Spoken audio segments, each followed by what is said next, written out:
더욱더 좋은 방송으로 여러분하고 나눌 수 있도록 최선을 다해서 컨텐츠를 만들어 가도록 하겠습니다.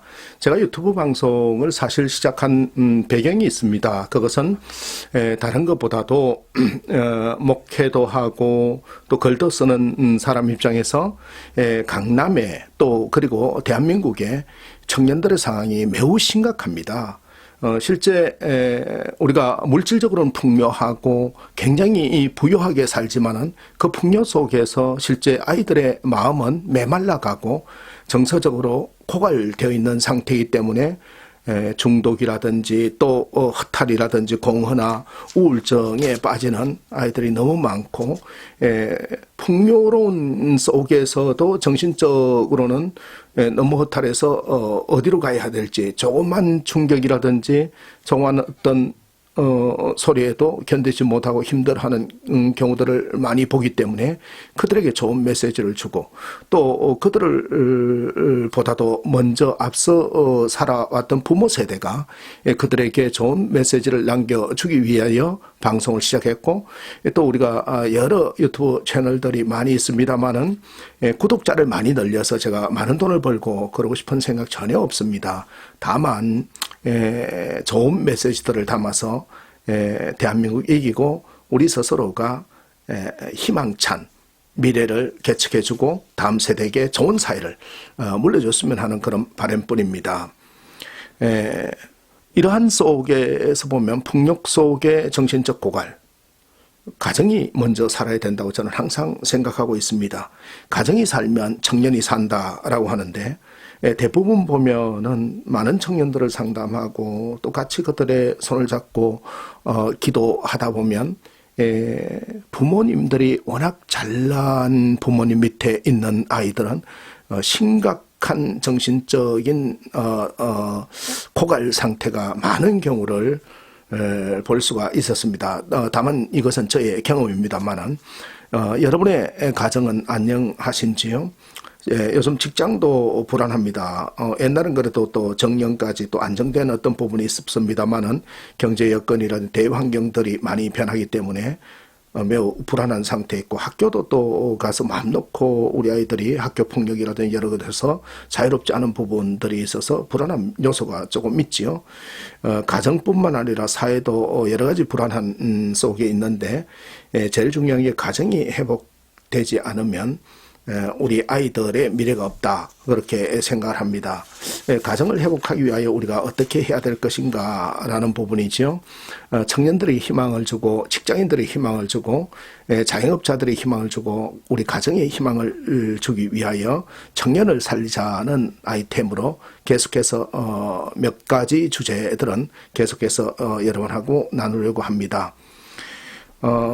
우리 아이도 사실은 이제는 다 성년이 되어서 우선 직장인으로 생활을 하고 있습니다만은 이제 며칠 있으면 수능을 봅니다만은 수능 시험 치기 전에 한 6개월 정도 심하게 아이가 아팠습니다. 그래서 그 아픈 속에서 수능을 봐야 된다라는 그 압박감이 얼마나 크겠습니까? 어떻게든 그 어려움을 견뎌내고 수능 시험을 봤는데, 수능 또 시험 보는 당일날 탈장이 돼가지고요, 너무너무 오후 시간 내에는 시험을 그냥 아픈 속에서 아이가 본 거예요. 그리고 나서 오자마자 한 해만 더 재수하겠다고 얘기하는데 제가 하지 마라 그랬습니다. 다시 재수해서 좋은 학교는 가겠지만은 건강이 가장 우선이다. 시험을 봤으면 됐다.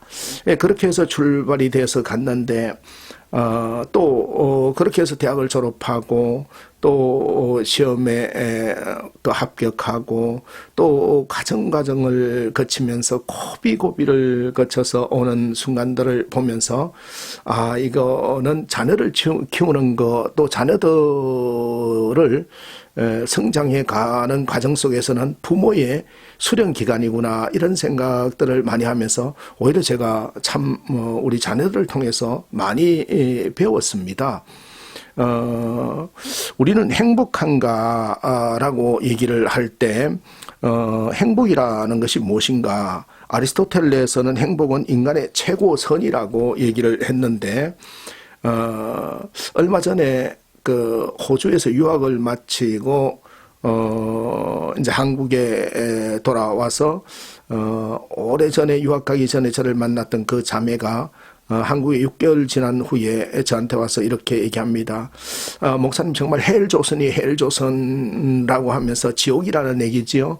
그래서 뭐가 그렇게 지옥이더냐 그랬더니 숨이 칵칵 막힙니다. 저는 한국에서 못 살 것 같아요.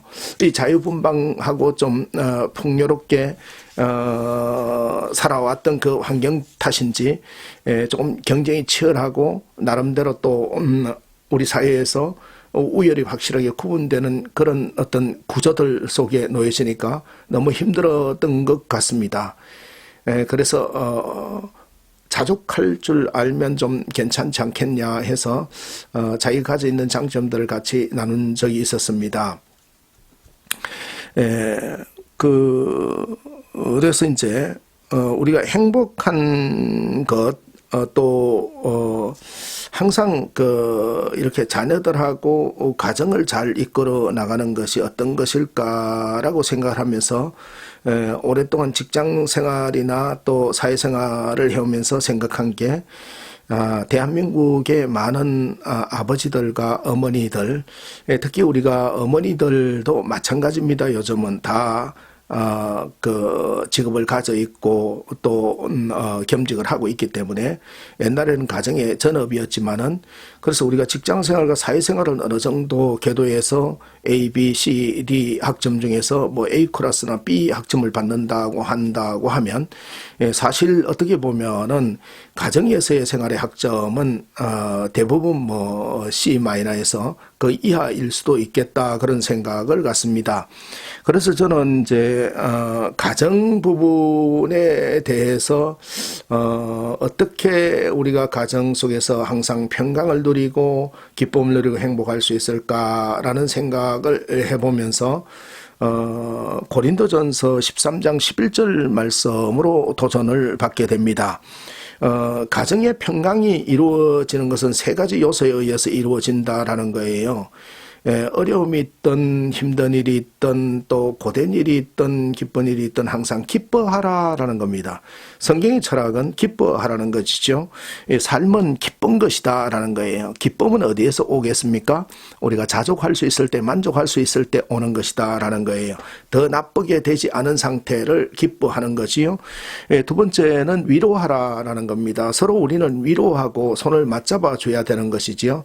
네, 그 다음에 세 번째는 마음을 같이 하라라는 것이죠. 한 마음이 되라라는 건데 저는 이런 것들을 실제 가정에 적용하는 데서 세 가지로 적용하고 있는데 혹시 제 자랑은 아니고 저도 너무 힘드니까 그 원칙을 정해놓고 진행하는 거니까 참고하셔서 도움이 되셨으면 하는 그런 바람입니다.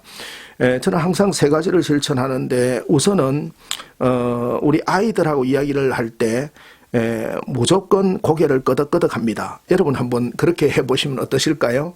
틀린 얘기가 있어요. 그리고 그 속에 개입을 하고 싶지만은 그냥 끄덕끄덕 해주는 거예요. 그리고 덕분에라는 얘기를 해줍니다. 네가 건강한 덕분에, 네가 그렇게 학교에 잘 다녀주는 덕분에, 네가 유치원을 잘 갔는 덕분에를 입에 달고 사는 거. 끄덕끄덕과 덕분에 이거 저는 너무 좋다고 생각합니다. 그리고 또 우리 가족에게는 여러분 가족의 일원이라는 것은 의무가 있어야 되는 거예요. 그래서 저는 의무를 부여합니다.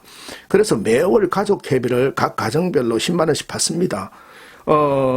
물론 뭐 그거 얼마 아니지 않냐라고 하지만은 한 달에 약간의 그런 어떤 부담을 가져서 각자의 가정의 생일이나 경사가 있을 때 그것으로 여행이나 식사를 하게 되고 가족의 의무를 다하는 그 패밀리 테두리를 만드는 것, 그것은 굉장히 중요한 것 같습니다. 꼭 금전적인 것이 아니라도 저는 괜찮다고 생각을 합니다. 뭐 할아버지 생일날은 다 집에 모이는 거라든지 그런 전통적인 몇 가지 테두리를 만들어 놓으시는 게 그게 전통적으로 우리 세대뿐만 아니라 다음 세대도 이어지게 하는 거, 그건 저는 참 행복한 것 같았습니다.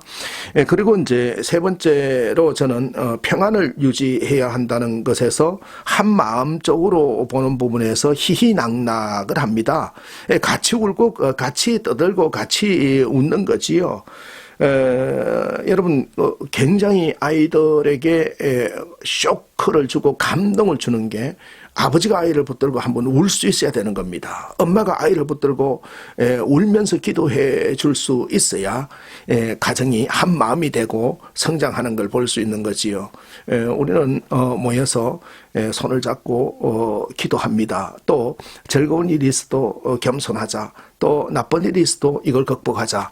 손을 잡고 기도하고 찬송하고 이렇게 하는 패밀리 문화가 형성되니까 그 속에서 다른 어떤 2차 가치적인 것들은 조금 뒤로 밀리는 부분이 있지요. 너무 감사하게 살아갈 수 있는 거지요. 고린도전서 13장 11절에 보면은 형제들아 기뻐하라 온전하게 되며 위로를 받으며 마음을 같이하여 평안할지어다. 평안에는 보면은 기뻐하라 그리고 위로를 받고 마음을 같이하라 라는 겁니다. 시청자 여러분 기뻐하십시오. 오늘 하루도 기쁨의 삶을 사시고 또 위로하십시오.